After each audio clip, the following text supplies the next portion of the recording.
예산은 정책과 연결돼 있어서 예산을 알면 그 정책과 방향을 알 수 있는데요. 지난 시간에 이은 2022년 새해 현장 공감 예산 그 두 번째 시간의 주제는 미래기술과 만난 스마트 정책, 신기술로 국민의 삶을 행복하게입니다. 공감 하나. 똑똑한 AI 기반 재난 대응을 위해 정부 어벤져스가 출동합니다. 소나무의 기생에 나무를 갉아먹는 소나무 재선충을 아시나요? 그 피해가 매우 크고 강력해 한 번 감염되면 치료가 불가능한 불치병으로 알려져 있으며 현재까지 감염목과 우려목을 조기에 빠짐없이 찾아내 제거하는 것이 가장 효율적인 방제 방법인데요. 산림청에 따르면 소나무 재선충병 피해 목수는 2014년 이후 감소해왔지만 발생 시 군구는 계속 확대되는 추세로 2018년도 소나무 69만 본의 재선충이 발생해 340억 원 이상의 방제 비용이 소요됐는데요. 이에 산림청은 AI 기반 산림 해충 발생 현황 및 확산 경로 분석 예측 실증에 18억 원을 투입한다는 계획입니다. 일례로 드론과 AI 기술의 접목을 통해 조사가 필요한 지역의 지형, 통계 자료 등이 저장된 GIS 기술과 GPS 좌표를 활용하면 해충 발생 지역이나 피해 지역을 빠르게 확인할 수 있는데요. 뿐만 아니라 병해충이 넓은 면적에 발생한 경우 공중에서 약재를 균일하게 뿌릴 수 있다는 장점도 있습니다. 여기서 끝이 아닙니다. 인공지능을 활용해 소나무 재선충 피해를 50% 줄일 경우 CO2 발생량 2,500톤, 승용차 1,000대 분량을 감축할 수 있다고 하니 탄소 중립 시대를 선도할 똑똑한 정책으로 인정합니다. 공감 둘. 동네 배움터에서 어르신들도 쉽게 배우는 무인 단말기 키오스크 교육. 코로나19 장기화로 인한 비대면 디지털화가 빨라지면서 늘어만 가는 키오스크로 인해 노인분들이 큰 불편함을 겪고 있는 것으로 나타났습니다. 지난해 9월 한국소비자원이 최근 1년간 키오스크를 통해 비대면 거래 경험이 있는 65세 이상 소비자 300명을 대상으로 설문조사한 결과를 공개했는데요.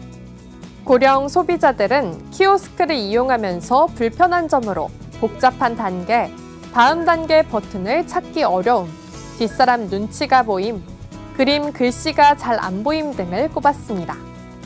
대부분의 고령 소비자들은 키오스크의 조작 방식을 이해하는 데 어려움을 겪었고 시간 지연, 주문 실패 등에 대해 심리적 부담감도 느끼는 것으로 나타난 것인데요. 이에 고령자를 배려한 IT 교육과 디지털 시스템 구축을 위해 정부가 두 팔을 걷고 나섰습니다.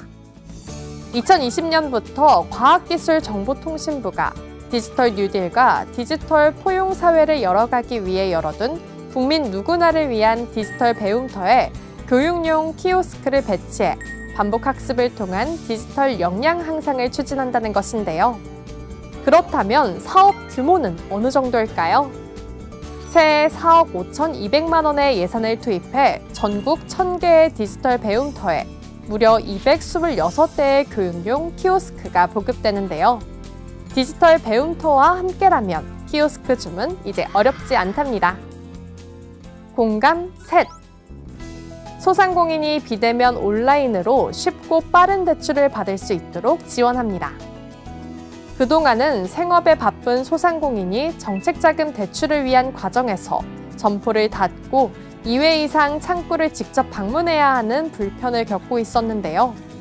앞으로는 이러한 고충이 싹 사라진다는 소식입니다.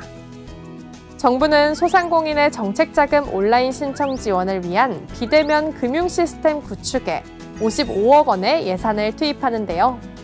따라서 이민년 새해에는 온라인 대출 상담 기능 지원은 물론 대출금 약정 서류 제출 역시 온라인으로 가능하게 돼 이용 편의성이 한층 개선될 예정입니다. 공감 넷. 실내 공기질 등 생활 속 불편, 국민과 함께 풀어나가겠습니다. 층간소음, 교통소음 같은 생활소음, 주거단지 생활 폐기물, 미세먼지 등으로 인한 실내 공기질 악화 등은 주거생활 3대 난제로 꼽히는데요.